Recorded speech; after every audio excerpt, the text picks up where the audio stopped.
সংশ্লিষ্ট বক্তব্য দেওয়ার জন্য অনুরোধ জানাচ্ছি আমাদের বোনেরা পেশাগত হযরত মাওলানা এরশাদুল ইসলাম আজহারী সাহিত্য সংশ্লিষ্টদের বক্তব্য দেওয়ার জন্য অনুরোধ জানাচ্ছি।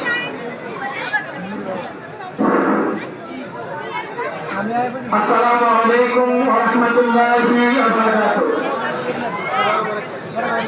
ঈদ মুবারক। সকলে বলুন ঈদ মুবারক। জবান খুলে বলুন ঈদ মুবারক। বাবাজিরা আমার, আমরা দুইটা ঈদ পালন করি, একটা হলো কুরবানি ঈদ আর একটা হলো রোজার ঈদ। আমার বাড়ি মিলে নাম্বার আছে যদি দুনিয়াতে না আসতো কুরবানি ঈদ আর রোজার ঈদ না জবান খুলে বলুন ভাইজাননি। আমার নবীকে আল্লাহ সর্বপ্রথম আল্লাহ পাকের জাতির নূর দ্বারা সৃষ্টি করে